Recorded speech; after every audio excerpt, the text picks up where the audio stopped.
We have 10 shocking realization Americans have after living in Europe. I'm getting this from The World to Explore. The link will be in the description below. Let's check this one out together. Welcome, everybody. Thanks for clicking on this video. Hope everybody's doing okay. So let's find out these 10 things, shocking realization that Americans have after they move outside of the US and live in the European region. Here goes. Living in Europe for a year changes everything. From the moment you step off the plane, your perception of life, culture, and even yourself starts to evolve. Americans who take the leap often find themselves surprised by how much their new home differs from what they're used to. Today, we're unveiling the top 10 realizations Americans have after living in Europe. We've scoured the internet, forums, and testimonials to give you an honest summary of what life really looks like for Americans in Europe after a year. No sugarcoating here. We're pulling back the Instagram filter to show you the reality of living abroad. Before we dive into the list, I'm glad that make sure to hit subscribe and turn on notifications so you never miss a video. Nothing. 10. Life isn't all about work. For many Americans, one of the first things they notice is how differently Europeans approach work. While the U.S. prides itself on a strong work ethic, with long hours often seen as a badge of honor, Europe takes a very different approach. In most European countries, there's a deep respect for personal time, and it's reflected in both policy and culture. For instance, in countries like Germany and France, labor laws ensure employees get significant time off. It's not just the 4 to 6 weeks of vacation many Europeans enjoy annually. It's also about the mindset. People truly disconnect during their breaks, something that feels almost impossible in the U.S. For many Americans, even a 1-week vacation comes with the constant urge to check emails or respond to work calls. Beyond vacation time, Europeans also value shorter work hours and more relaxed work environments. In the U.S., it's common for meetings to start early and drag on late into the evening. But in Europe, many workplaces respect boundaries. This difference extends to the rhythm of daily life. Lunch breaks in Europe can last an hour or more, allowing people to savor their meals and recharge. Compare this to the US, where a lunch break often means shoveling food at your desk while catching up on emails. For Americans adjusting to this slower pace, it's often a revelation. Some describe it as finally getting permission to breathe. It's not about laziness or doing less. It's about focusing on what truly matters. Quality time with family, hobbies, and simply enjoying life take precedence over the endless grind. 9. Safety feels different. Listen to me, man. Ooh, they off with a banger. 4 to 6 weeks of labor law ensures that you get vacation time. 4 to 6 weeks off from work to go spend quality time with your family and to regroup and to come back ready to, you understand, you're not burnt out. That's amazing right there. In America, no, it ain't happening. You can get up to 15 days. And not only that, when you, like he said, you're on vacation, they either call in, either come, oh, we shall start, or can you cut your vacation time short? So you, with this, with that, checking emails. Not to, he said 1 hour and over for lunchtime.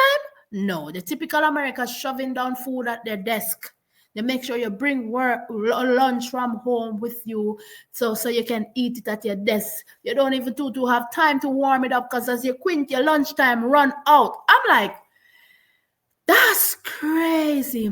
And I love how the Europeans do things. It's like, listen, quality time with family. Your time is valuable. They're not dragging out any meeting.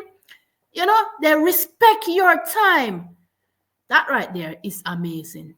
Safety feel different, number 9. The feeling of safety is another profound change that many Americans notice. For those who come from cities with high crime rates or are used to hearing daily reports of gun violence, the shift is almost immediate. In many European countries, there's a sense of calm that's hard to put into words. Walking down a quiet street at night doesn't feel like a gamble. Attending a festival or a public event doesn't come with the same underlying anxiety about potential violence. This is especially striking for Americans who grew up in areas where safety was a constant concern. For instance, someone moving from a major U.S. city might describe the first few months in Europe as a period of adjustment, realizing they no longer have to be hyper-aware of their surroundings. This isn't to say that Europe is without crime. Petty theft, such as pickpocketing, can be a concern in tourist-heavy areas. However, violent crimes, particularly those involving firearms, are far less common. This stark contrast can feel like stepping into another world. Many Americans describe feeling an unexpected lightness, as though a weight they didn't even realize they were carrying has been lifted. For parents, the sense of safety is particularly meaningful. Allowing children to walk to school or Wow. play outside without constant supervision is often seen as a luxury in the US. In Europe, it's the norm. Streets in residential neighborhoods are filled with kids riding bikes, playing soccer, or simply hanging out, activities that might feel risky in certain parts of America. This newfound sense of security often comes as a relief, but it can also spark reflection. Many Americans find themselves wondering why safety feels so unattainable in their home country. While there are Wow. no easy answers, the contrast is a powerful reminder of how different societal priorities can shape daily life. 8. Healthcare. There you have it. How different societal things can change daily life in America.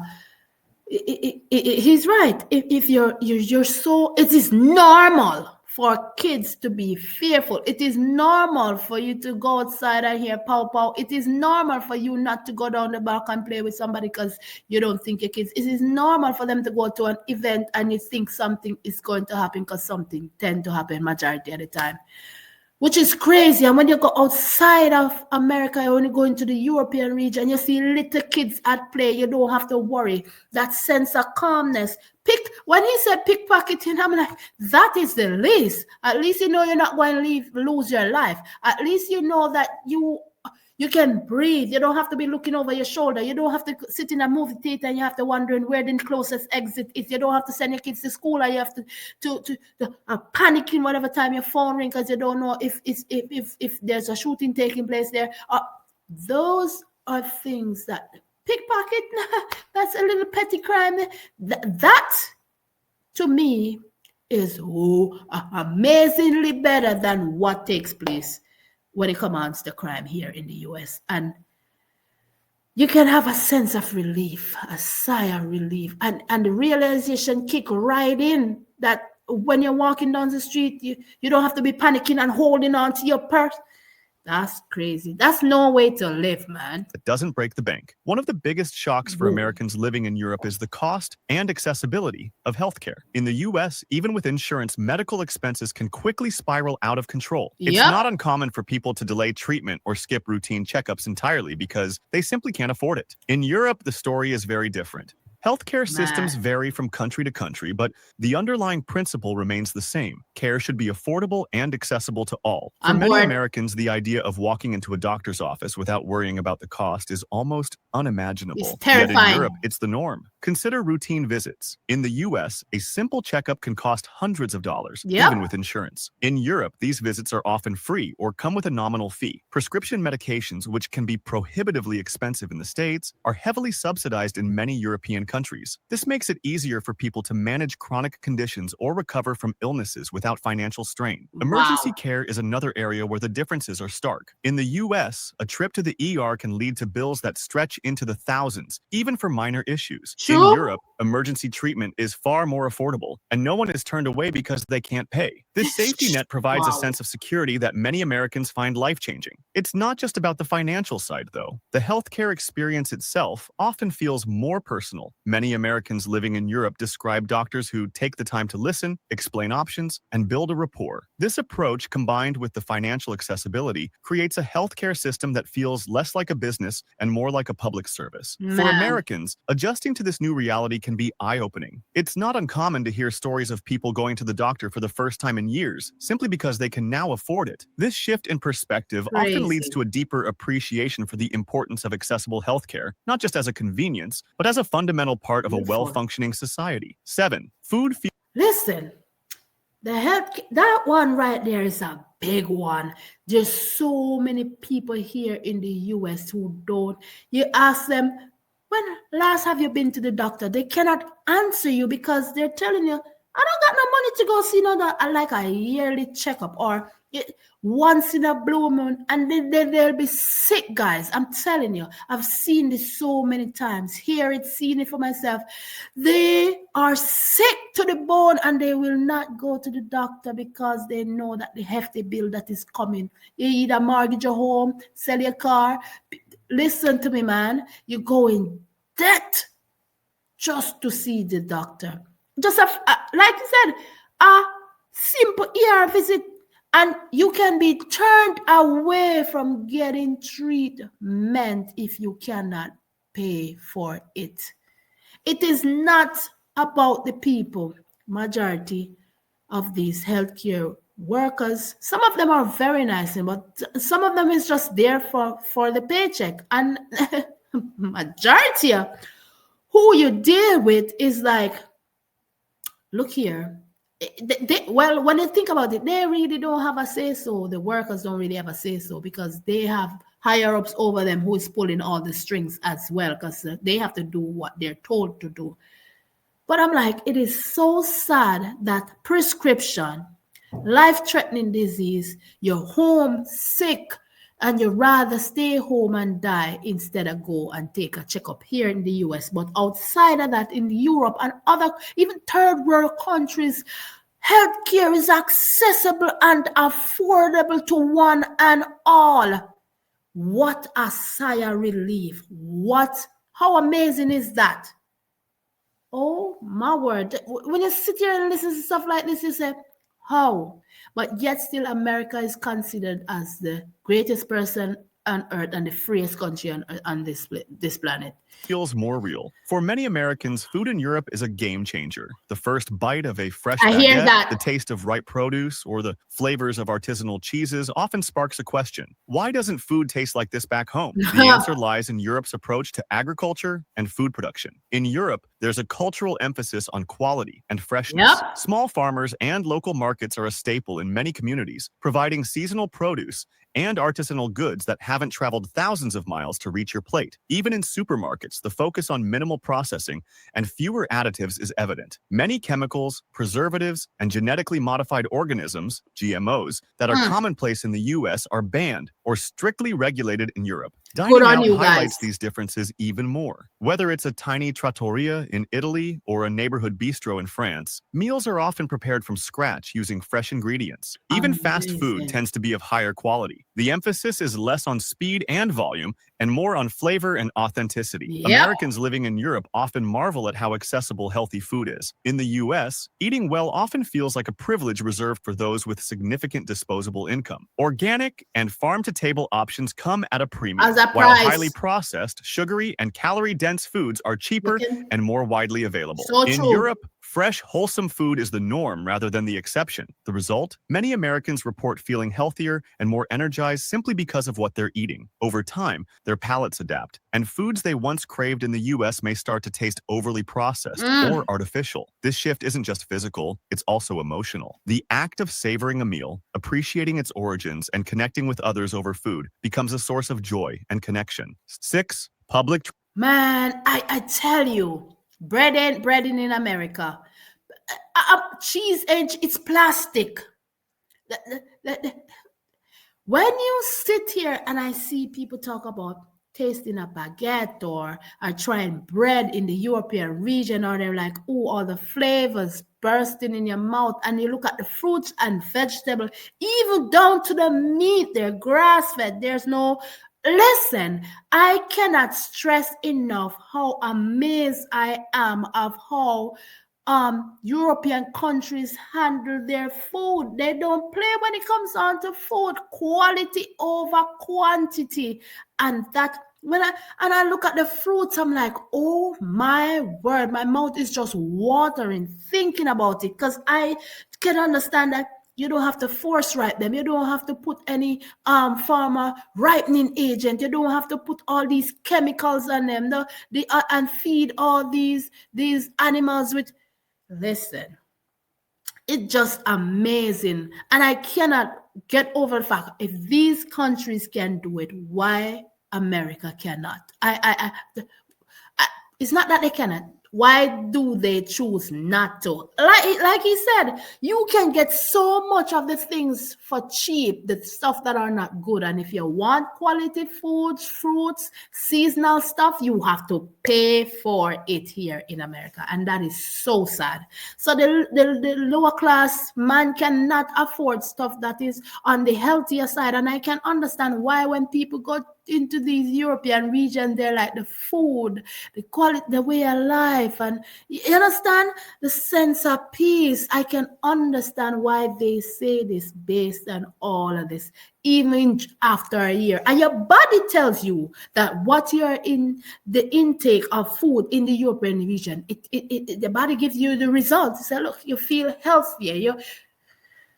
I can go on and on and on on that one, man. I saw the fruits a while ago, those mangoes, and I'm like, oh, God, I know it's good. Transportation is a revelation. If there's one thing Americans living in Europe quickly fall in love with, it's the public transportation systems. Coming from a country where driving is often a necessity, the ease of getting around by train, tram, or bus feels like a luxury. European cities are built with public transit in mind. Metro systems in places like Paris, Berlin, and Madrid are extensive, reliable, and relatively affordable. Regional and high-speed trains connect towns and cities, making it possible to travel across entire countries or even borders without setting foot in a car. For Americans used to long road trips or expensive domestic flights, this interconnectedness is a revelation. The convenience of public transportation goes beyond practicality. It's also an environmental win. Many Europeans rely on trains and buses not just because they're easy to use, but because they reduce carbon footprints. For Americans, this often sparks reflection on the car-dependent culture of the U.S., where sprawling suburbs and limited transit options make owning a car almost mandatory. Another surprise for many Americans is how well-maintained and safe public transport systems tend to be. While there are exceptions, the cleanliness, efficiency, and frequency of European trains and buses often surpass expectations. It's not just about getting from point A to point B. It's about doing so comfortably and with minimal stress. For those who embrace this shift, the freedom from car ownership, no gas, no insurance, no parking headaches, is transformative. Walking more, cycling, or hopping on a train fosters a slower, more engaged way of life that many Americans come to cherish. 5. Multilingualism. A healthy way of life. The transportation, when it come on to the European region, is top notch. I keep hearing that, and I've seen so many experts talk about this. The transportation, accessible and affordable. There's no going around that. Well, here in the US, and listen, man, in certain areas, if you don't have a vehicle to get from point A to point B, you're doomed. The transportation system here is a hot mess. And even if they have transportation within the region, you don't even want to go on those public transportation because it is not safe. It's not. So that's the crazy part about it. And then Americans are used to this brawling amount of vehicle. You have 5 persons in the household and you have 5 cars in the driveway. It's just the way of life here is really totally different. And I can see why it's a shocking realization to a lot of Americans when they go into and live in the European regions. Now, multilingualism, that's what he said. There, that's what is the norm. Yeah, because I think a lot of people migrate and then, the diversity. I'm thinking that's where he's going with. Let's continue. Is the norm. One of the most humbling experiences for Americans in Europe is encountering people who speak multiple languages effortlessly. In many parts of Europe, it's not unusual to meet someone fluent in 3 or 4 languages. For Americans who often grow up with limited exposure to foreign languages, this can be both inspiring and intimidating. Language education starts early in Europe and is a key part of the school curriculum. Many children grow up learning their native language alongside English, French, German, or Spanish, depending on the region. By the time they reach adulthood, they're often conversational in at least 2 languages, if not more. For Americans living in Europe, this multilingualism highlights gaps in the U.S. education system. While some states emphasize language learning, it's rarely as comprehensive or immersive as in Europe. The result is a stark contrast. While many Europeans can switch seamlessly between languages, most Americans struggle to get beyond basic phrases. But it's not just about speaking multiple languages. It's about the cultural understanding that comes with it. Multilingual Europeans often have a broader perspective on history, politics, and global events, shaped by their ability to consume media and engage with people from different countries. For Americans, this can be both eye-opening and a call to action. Many start learning the local language as a way to integrate and show respect for their host country. Over time, they may even develop a deeper appreciation for the beauty and complexity of language itself. 4. Education feels more accessible. See, that's a major one.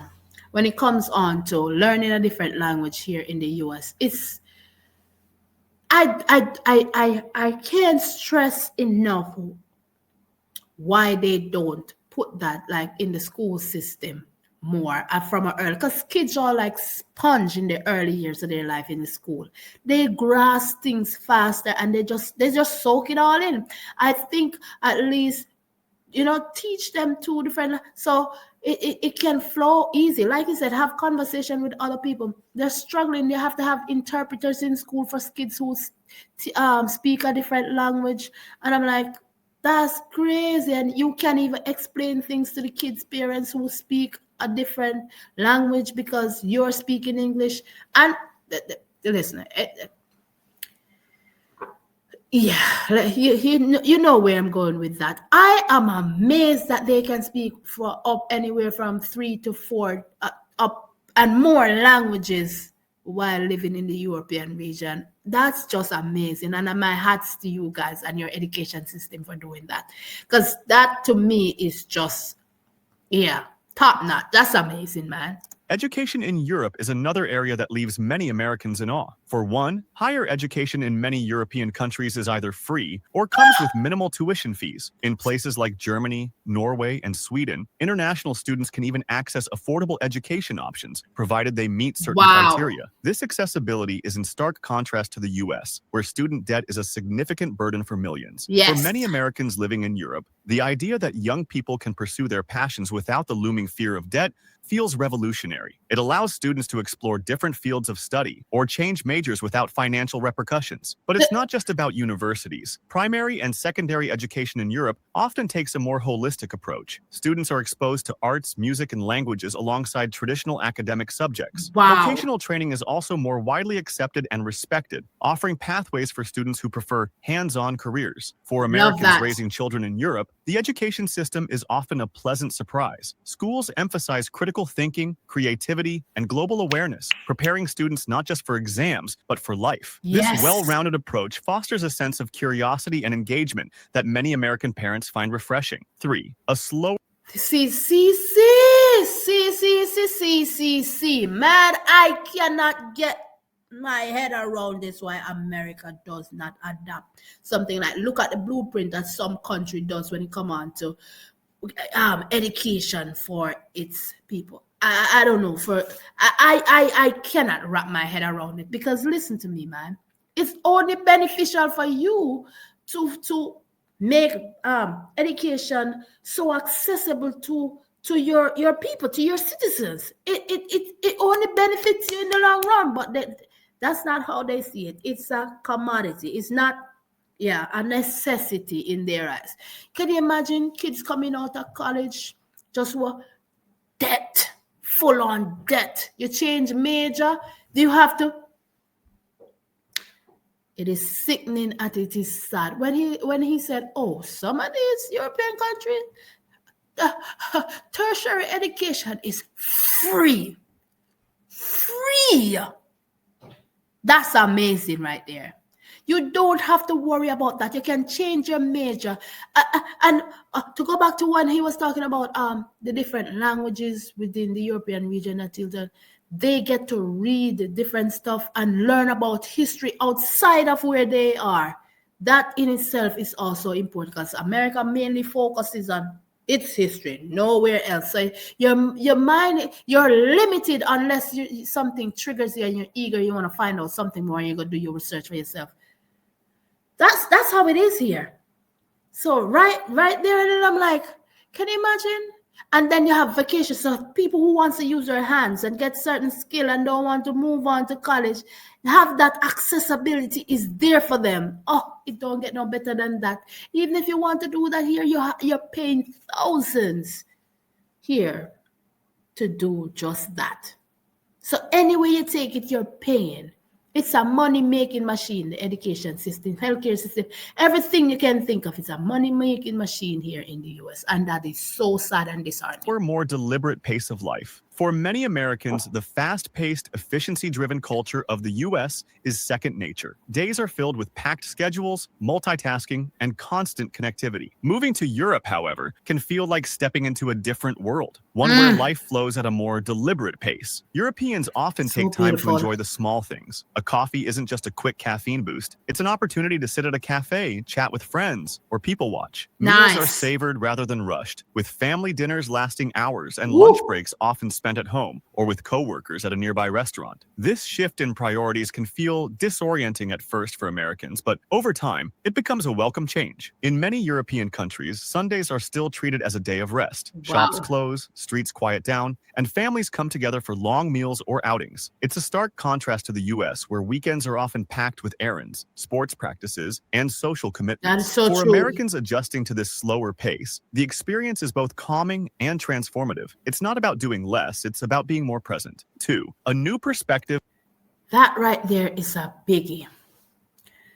Taking time off on weekends, Sunday shops are closed and you have spent time with family. If you do have a coffee, you have time to relax and drink your coffee. You're not rushing to hang and have a coffee and a slice of bread and buttered bread with a friend, and you can savor every bite or every sip that you take.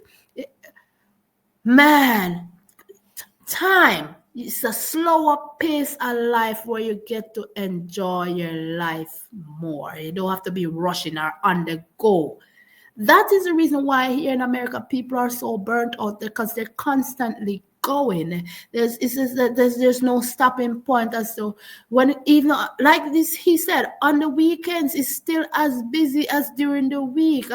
Sport events, and you're going to hang out with someone. It's not quality family time, or just relaxing and having an appreciation for life to breathe.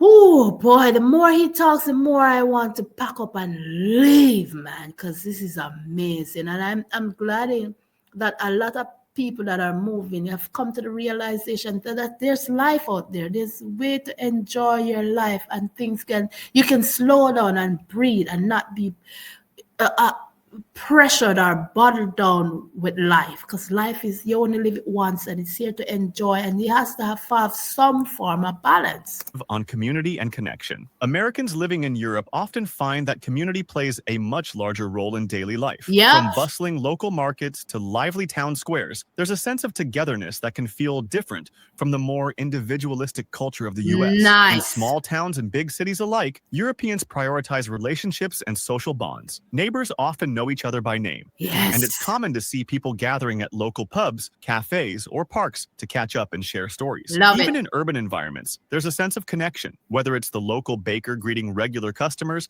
or a friendly chat with a fellow commuter on the tram. I This like focus that. on community extends to how public spaces are designed. In many European cities, parks, squares, and pedestrian zones are intentionally created to encourage interaction and relaxation. Nice. Americans often find themselves spending more time outdoors, whether it's joining a community event, picnicking in the park, or simply strolling through historic streets. For those coming from the US, where suburban sprawl and car culture can limit face-to-face interactions, this Yeah. emphasis on community feels refreshing. It fosters a sense of belonging that many find deeply fulfilling. Over time, this focus on connection can even reshape how Americans approach relationships, encouraging them to slow down and invest more time in the people around them. Yep. 1. Gratitude for the US. I love that one right there, because like you don't really know your neighbors in your community. You don't. Here in I was shocked. That was a shocker for me when I came here to the States, and I'm like, you don't know the next door neighbor. You don't really talk to the shopkeeper around the corner. Don't know who you are. They don't know your kids.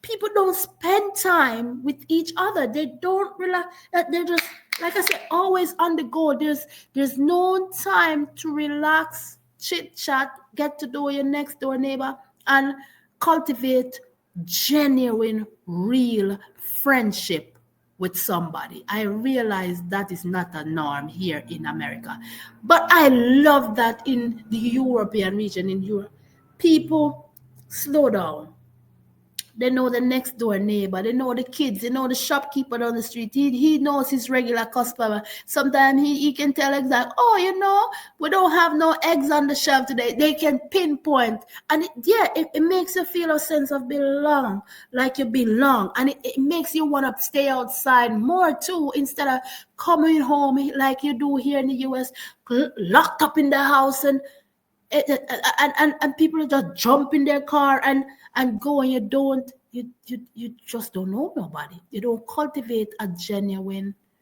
relationship with anyone by living that way, and it's so sad, man. And a bit of culture shock. After a year in Europe, many Americans develop a newfound appreciation for their home country. While there's plenty to admire about European life, living abroad also highlights the unique aspects of American culture that expats might miss. For example, the entrepreneurial spirit in the US is hard to replicate. Many Americans appreciate how their home country encourages innovation and rewards ambition. In Europe, where societal systems prioritize stability and tradition, the concept of dreaming big can sometimes feel less emphasized. At the same time, Americans often experience moments of culture shock when returning home. The sheer size of portions at restaurants, the prevalence of big box stores, and the non-stop consumer advertising can feel overwhelming after a year in Europe. Even something as simple as tipping culture can take time to readjust to, as many Europeans include service charges in their bills. Ultimately, living in Europe doesn't just change how Americans see the world, it changes how they see themselves. The experience fosters personal growth, adaptability, and a broader perspective on what truly matters in life. So there you have it, the top 10 ways Americans feel after living in Europe for a year. It's a journey filled with challenges, surprises, and profound realizations. Living abroad isn't just about exploring a new place. It's about rediscovering yourself and reevaluating your values. What about you? Have you lived abroad or considered making the move? I am definitely considering making the move. That's for sure.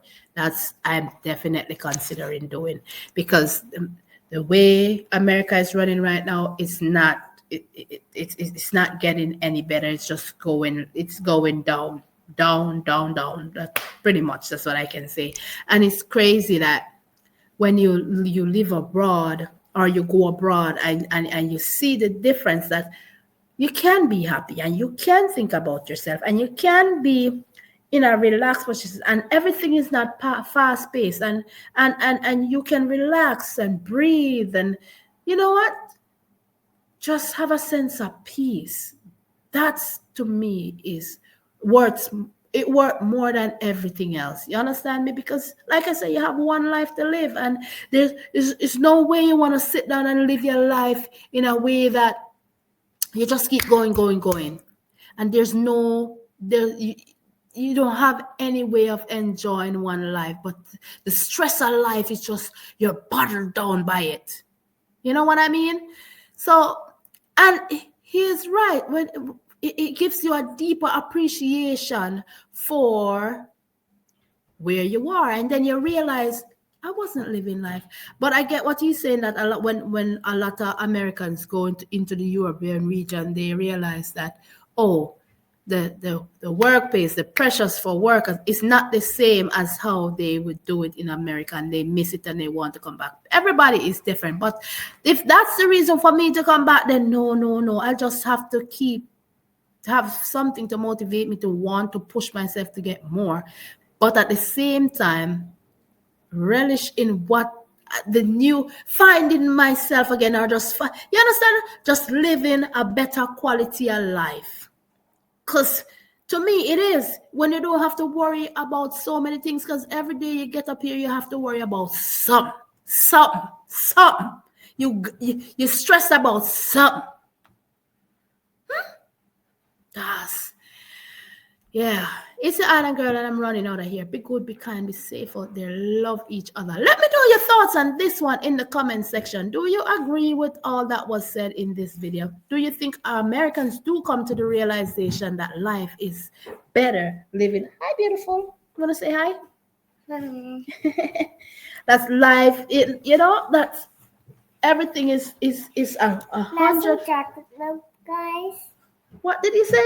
Love chocolate milk, guys. Can I have chocolate milk, guys? I think you can have some chocolate milk. Would you like some chocolate milk? Okay. Papa. In here, Baba? Yeah. Look at you. Mwah. Love you guys to the max. Mom. I love you too, sweet pea. I'm going to give this girl some chocolate milk. Let me know your thoughts in the comment section. Subscribe. Subscribe. Don't forget to give this one a big thumbs up. Thumbs up. And let's chat it up in the comment section, guys. Okay. Bye. Bye.